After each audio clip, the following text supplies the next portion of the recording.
Vous avez certainement vu hier cette roue. NX, c'est notre plateforme pour vous aider à sans cesse innover. Et tous nos développements en CAO sont orientés sur ces 6 grandes branches, sont focalisés sur ces 6 grands axes. Le sujet qu'on va traiter aujourd'hui, NX Animation Designer, se focalise principalement sur l'axe simulation, puisqu'il va vous servir à animer vos produits, vos conceptions. Alors, quelques mots, puisque la majeure partie de cette présentation va être sous forme de démonstration, mais quelques mots avant tout, que vous pourra partager ces différentes slides. Hein. Animation Designer est un outil de simulation cinématique pour les concepteurs, et non pas que pour les gens qui veulent simuler des phénomènes complexes. Les animations qu'il génère se basent sur une échelle de temps, et on prend en compte dans les maquettes NX les sketchs, toutes formes géométriques, les solides, les surfaces, les assemblages également, mais sans avoir besoin de définir les inerties ni la gravité, parce que ce module ne tient pas compte en effet de la physique des objets. C'est un avantage par rapport à d'autres outils de simulation cinématique et dynamique, hein, parce qu'il est totalement indépendant de la structure produit. Peu importe comment vous avez organisé vos données en conception, là, le but, c'est vraiment d'aller très vite pour animer des objets, pour expliquer un phénomène ou faire une vidéo qui va présenter les fonctionnalités de votre produit. Il est totalement intégré à NX, bien sûr, comme toutes les applications dans NX. Alors, la définition cinématique des objets, elle peut être automatique. Elle peut être extraite aussi des conditions d'assemblage que vous auriez définies dans le mode assemblage d'NX. Mais c'est totalement aussi indépendant de la structure produit.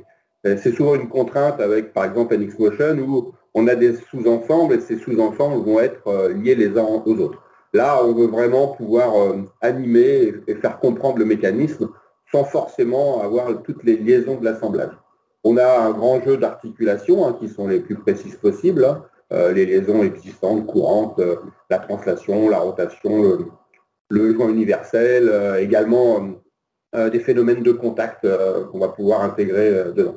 Et puis, on a aussi un outil d'édition pour définir les différentes séquences de déplacement. Ça, c'est très important parce que le but, c'est vraiment de faire une vidéo. Donc, on va avoir une échelle de temps sur laquelle on va pouvoir jouer pour mettre en pause certaines fois le mécanisme. Cet outil va vous permettre d'itérer plus rapidement sur vos conceptions. Il est doté d'un solver cinématique très performant et également très rapide. L'outil possède aussi un moteur d'interférence, qui va vous permettre d'aller valider vos conceptions lorsque les objets se déplacent les uns par rapport aux autres. Animation Designer a aussi un outil pour tracer et pour mesurer des résultats. Comme vous pouvez le voir sur cette slide, on va venir tracer en position ou mesurer un déplacement et on veut le grapher, le tracer pour le mémoriser dans un graphe Excel, par exemple. Donc, c'est un bon outil pour trouver des interférences dans le mouvement. Et c'est aussi une bonne entrée pour aller dans d'autres outils de la plateforme NX. Le plus connu, c'est NX Motion, qui fait de la cinématique et de la dynamique, dans lequel on va faire intervenir les inerties, la gravité et les efforts, ou des outils plus spécifiques comme Mechanical Concept Designer pour faire du virtual commissioning en liaison avec vos automates en production. L'outil possède aussi une fonction pour tracer les enveloppes dans le mouvement. Ça peut être pratique lorsqu'on est concepteur. On a besoin de connaître quelle est l'occupation d'espace d'une géométrie lorsque le mécanisme se met en mouvement de telle façon. Donc, le concepteur obtient une trace. Alors, ce n'est pas qu'une trace graphique, c'est un modèle convergent. Aujourd'hui, dans NX, un modèle facettisé convergent qui va pouvoir être exploité en visualisation ou pourquoi pas aussi pour une utilisation future en termes d'interférence. Et puis, je vous le disais tout à l'heure, c'est un outil pour produire une vidéo. Donc, on va retrouver des tas de fonctions pour rendre le plus agréable possible cette vidéo. Et notamment des phénomènes pour aller positionner des caméras à certains endroits, des fonctions qui vont permettre de faire apparaître, disparaître, rendre en transparence les composants à certains moments, bien sûr, toujours par rapport à une échelle de temps. On va aussi pouvoir animer ce mécanisme avec une sorte de vue éclatée, hein. C'est-à-dire qu'on va pouvoir faire du montage, démontage pour rendre la vidéo la plus compréhensible possible, parce que vous êtes dans des assemblages qui peuvent être importants en termes de nombre de pièces. Voilà. Une dernière chose en termes de fonction, qui se rapproche plus à de la robotique, hein, mais ce moteur est également équipé d'un moteur cinématique inverse, c'est-à-dire que l'on veut atteindre certains points et certaines orientations par rapport à un mécanisme cinématique que l'on a défini. Là, cette fois-ci, on ne vient plus piloter des moteurs, mais on veut atteindre une action précise et se rendre compte, par exemple, que dans tel chemin, il y a une interférence. Ce que je vous propose, c'est de découvrir le produit grâce à un jeu de démonstration. Donc, je vais basculer sur ma session NX, dans laquelle vous voyez une petite machine, hein, avec pas mal de choses en mécano-soudé. Alors tout d'abord, Animation Designer, c'est une application. C'est une application un petit peu comme l'assemblage qui vient se punaiser, hein, on vient l'activer. Alors deux choses, lorsqu'on l'active, on a d'abord accès dans le ruban à une barre de fonction très efficace, hein, à la mode d'NX aujourd'hui, à savoir que toutes les fonctions d'Animation Designer sont sur ce ruban. On dispose aussi d'une nouvelle palette que vous voyez ici sur la gauche. C'est une palette qui est spécifique à Animation Designer. C'est l'animation navigateur, hein, dans lequel on va avec des nouvelles informations, comme par exemple, vous voyez, des groupes rigides, bien sûr des liaisons, des couples, des moteurs, des fonctions pour mesurer, et ainsi de suite. Donc, ça sera un outil, ce navigateur, qui va servir énormément à dialoguer et à comprendre ce que l'on fait. Une chose aussi importante, c'est qu'Animation Designer, lorsqu'on va l'utiliser, va pouvoir se servir du navigateur d'assemblage. Vous allez voir, ça c'est très efficace, parce que même si on va sélectionner beaucoup de choses à l'écran, on peut aussi massivement aller sélectionner des branches du navigateur d'assemblage. Alors, on va créer un petit mécanisme rapide, hein.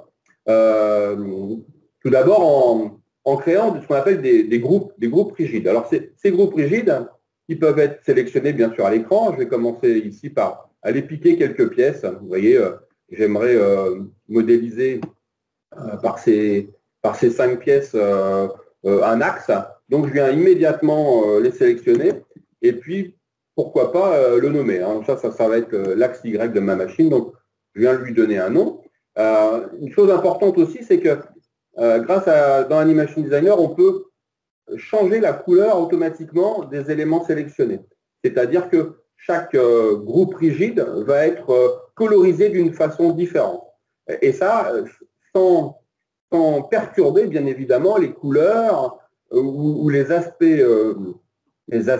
d'affichage que vous avez mis spécifiquement sur les pièces ou les composants de votre assemblage. Donc, ça permet aussi au concepteur de comprendre ce qu'il est en train de faire.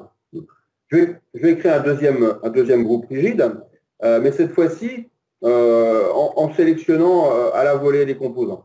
C'est-à-dire que je vais me mettre peut-être dans cette vue-là et puis tracer un rectangle comme ceci, ici. Il y a une chose importante qu'il faut noter là, c'est que les groupes rigides ne peuvent pas, deux groupes rigides ne peuvent pas contenir le même composant, hein, c'est impossible. Et là, en faisant cette sélection, vous aurez noté que les pièces du premier groupe n'ont pas été sélectionnées. Ça se fait de manière automatique. Alors bien sûr, ça va être mon axe Z de la machine, hein. Et je vais pouvoir aussi, pourquoi pas, rajouter ces deux moteurs là que j'ai loupé à la sélection. Vous voyez que cet axe, ce nouvel axe Z est colorisé d'une façon différente, hein, qui est choisi automatiquement par NX et que vous pouvez aussi voir apparaître dans le navigateur. Comme je vous le disais tout à l'heure, très important aussi, on va pouvoir sélectionner des composants massivement dans le navigateur d'assemblage. Et là, je vais aller dans mon navigateur d'assemblage, je vais choisir toutes les pièces de l'axe Y. Et vous aurez remarqué que, bon, bien sûr, il y a une prévisualisation qui se fait à l'écran, mais dans le navigateur d'assemblage, automatiquement, ce module m'a désélectionné deux composants qui font déjà partie de d'autres groupes, donc qui ne peuvent pas être dans ce nouveau groupe. Ça, c'est important parce que ça facilite, bien sûr, la création du mécanisme. Alors, bien sûr, je vous le disais, c'est indépendant de la structure produit, donc là, il me manque deux pièces hein, pour les glissières, deux, et puis ici aussi, donc je vais aller les rajouter dans ma sélection, et ça va être, alors je lui donne un nom, mais je ne suis pas obligé, ça va être l'axe des X, je crois. Oui. Voilà, et puis la dernière chose, j'ai besoin d'une base, donc là je vais faire la même chose, hein. Il faut toujours avoir quelque chose de rigide, donc je vais utiliser la structure, alors pas forcément tout le mécano soudé, mais la structure que vous voyez ici, en l'appelant base, et bien sûr ça va être un groupe rigide important, puisque c'est celui que l'on va fixer. Donc, dans le navigateur Animation Designer, on se retrouve à l'instant T avec 4 groupes rigides, et puis l'étape d'après, ça va être d'aller créer des articulations. Comment ce mécanisme se déplace? La première chose, ça va être de fixer un des groupes rigides, donc celui-ci, hein, même chose, on peut leur donner des noms. Et puis ensuite, très simplement, en cliquant dans ces différentes possibilités, je vais tout d'abord aller animer toute la glissière Y par rapport à la base, en lui indiquant quelle est la direction de cette translation.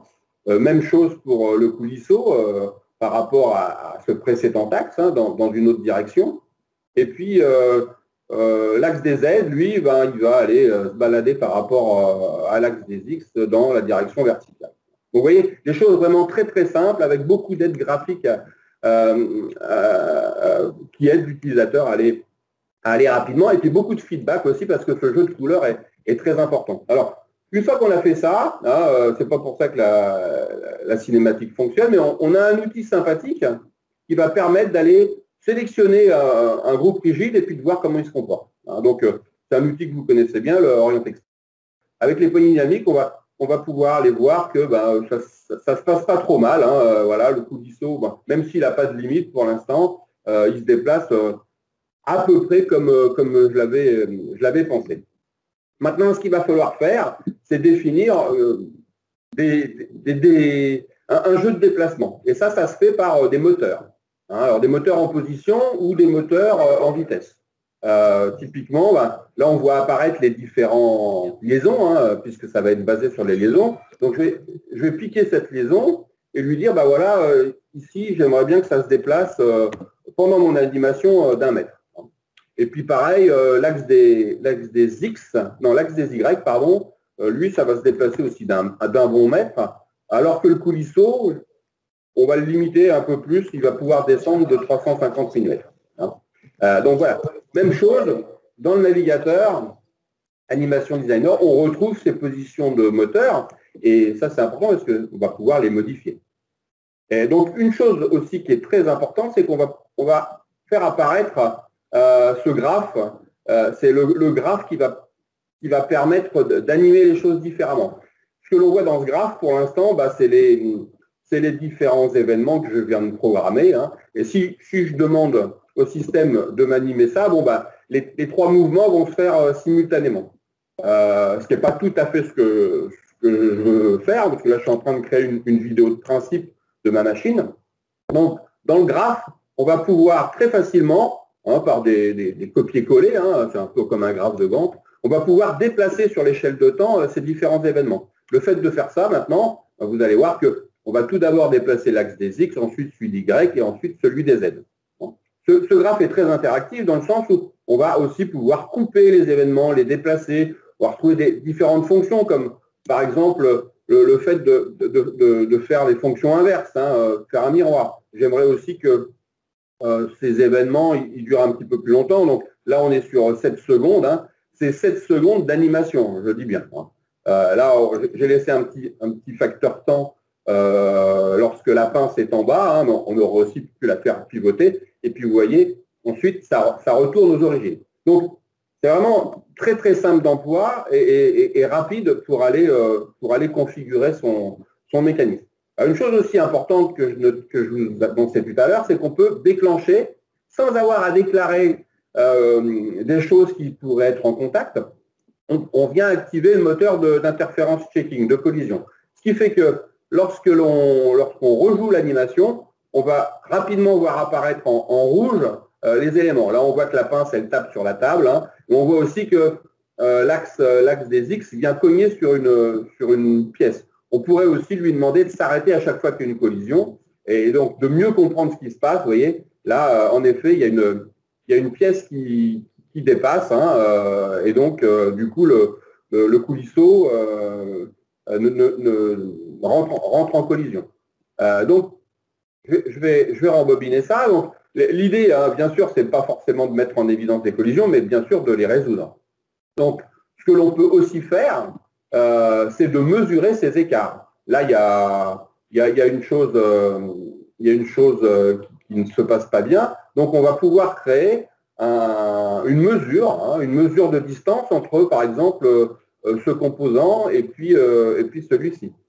Ce qui fait que cette mesure, elle va être constamment affichée pendant le déplacement. Hein, c'est intéressant. On va aussi pouvoir s'arrêter dans le cas où la collision est là. On peut peut-être la débrayer pour vous montrer aussi que ce graphe, cette mesure va pouvoir être graphée. C'est-à-dire qu'on fait apparaître un graphe à l'écran, on rejoue la simulation, et cette fois-ci, la mesure, ou les mesures, hein, parce qu'il n'y en a pas forcément qu'une, est tracée à l'écran, ce qui va permettre d'aller zoomer sur des zones et de se déplacer. On voit bien que là, les deux composants rentrent en collision puisqu'ils ont il y a une distance de 0 qui est dedans. Alors, bien sûr, l'idée, c'est comment faire rapidement pour que cette collision n'existe plus. Et bien là, on vient tout simplement travailler sur la pièce hein, et utiliser, pourquoi pas, Synchronous Technologies, accéder. Alors, il faudrait simplement que j'aille sur la pièce, voilà. On va aller travailler sur cette pièce-là, voilà. Et puis, par exemple, avec Synchronous Technologies, faire disparaître la face ou la pousser un petit peu plus loin pour, par la suite, remmancher la simulation et voir qu'il n'y a plus de collision. Hein. Donc, des choses très simples qui vont vous aider dans votre travail de tous les jours en conception. Alors, ce n'est pas tout. C'est vrai que cette session, elle est très courte, mais j'aimerais aussi vous faire voir d'autres aspects, et notamment des aspects de visibilité. C'est-à-dire qu'on va pouvoir changer la couleur des éléments par rapport à la visibilité pour améliorer la compréhension de la vidéo. Et ça se fait très simplement, c'est-à-dire qu'on va pouvoir demander à ce qu'un ensemble, par exemple, ce mécano soudé, là, je vais aller le sélectionner, et j'aimerais bien le faire disparaître à un moment de ma vidéo. Vous voyez cet événement qui arrive, alors on va peut-être le mettre un petit peu plus long comme ça. Vous allez voir que maintenant, la cinématique se fait, mais à un certain temps, le bâti de cette machine disparaît, ce qui va rendre plus compréhensible la vidéo que je veux faire. On va aussi pouvoir faire des explosés, c'est-à-dire, par exemple, hein, je dis bien par exemple, j'aimerais qu'à un instant T, on va prendre par exemple cette table-là, donc je vais sélectionner ce rouleau, aller trouver, voilà. Cette table, j'aimerais qu'elle se déplace. Voilà, je vais la déplacer rapidement et je vais la faire disparaître. Hein. Alors, c'est très pratique pour faire des explosés. Vous voyez que là, on va peut-être le mettre voilà, au moment où la pince touche la table et puis rejouer l'animation. Donc, c'est une autre possibilité pour agrémenter plus facilement sa vidéo. Une dernière chose, il me reste encore quelques secondes, c'est de créer des caméras qui ne sont pas forcément fixes. Donc, on va en créer une comme ceci au démarrage de la session. Et puis, peut-être qu'au moment où la pince prend un objet, on aimerait mémoriser cette position. Alors, on le voit aussi apparaître dans le graphe. Hein. Voilà. Et puis, ensuite, bah, j'aimerais zoomer comme ceci, là, un petit peu plus tard. Alors là, je vais me mettre ici. Un petit peu plus tard, j'aimerais zoomer et pareil, avoir une caméra différente. Pour peut-être tout à la fin, si je veux à la fin, bah, j'aimerais, par exemple, voir ma machine en vue de.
Alain, je ne sais pas si tu nous entends, mais tu as dû couper ton micro, si tu peux le réactiver, s'il te plaît.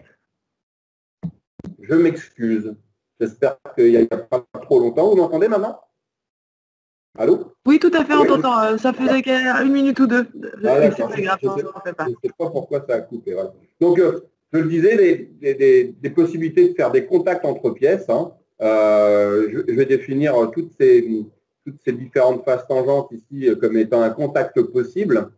Vous allez voir que bah, cette simulation, elle va changer puisque maintenant, le pivot, l'arbre va entraîner en pivot ce petit téton en plastique. Hein. On pourrait aller plus loin même en lui demandant de prendre cette face-là, ces différentes faces vertes-là, pourraient être aussi en contact. Et puis, pourquoi pas l'arrêter sur ce mur-là. Il fait donc vraiment des choses très, très simples pour le concepteur pour aller voir comment réagissent les pièces entre elles. J'ai dû me louper sur le dernier argot. Et puis, pour finir, des couples, hein, des choses plus sophistiquées. Là, on a bien sûr une liaison de révolution sur un arbre. Très facilement, on va pouvoir, dans les liaisons possibles, créer une courroie.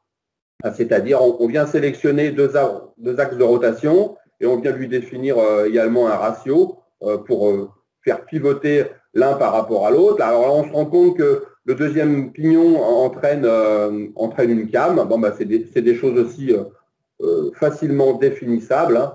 Mécanisme de la came, c'est quoi? Un pivot avec les faces qui pourraient être en contact et puis bien sûr une glissière avec, même chose, une face contact.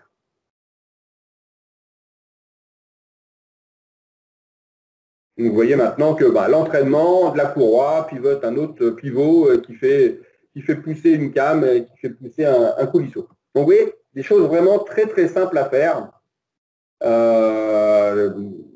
sans tenir compte bien sûr des inerties et de l'éventuelle gravité. Hein. Donc pour récapituler, Animation Designer, c'est un outil pour le concepteur, totalement indépendant de la structure produit, hein, et puis c'est bien un outil de cinématique, il n'y a aucun effort de calculer, c'est ce qui en fait sa rapidité. C'est basé sur une échelle de temps, et j'aime à dire aussi donc ce que l'outil n'est pas. Hein. Ce n'est pas un outil pour faire de la dynamique avec des efforts, ce n'est pas un outil pour faire du commissioning, ce n'est pas un outil qui est basé aussi sur des événements. Ça, c'est important. C'est fait pour vous faire gagner, bien sûr, en qualité, en temps, en argent aussi. Soyez plus confiants dans vos produits et puis, bien sûr, de faire moins de prototypes.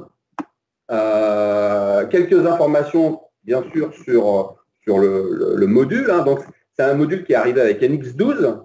C'est un module additionnel, donc vous voyez la référence ici. Et le seul prérequis, c'est d'avoir un poste NX. Même un poste de base NX Mac Designer, ça suffit. Alors, c'est vrai que vous avez, pour certains d'entre vous, vu qu'il y a eu quelques difficultés techniques hier, et donc je n'ai pas pu vous présenter ce que c'était que les tokens.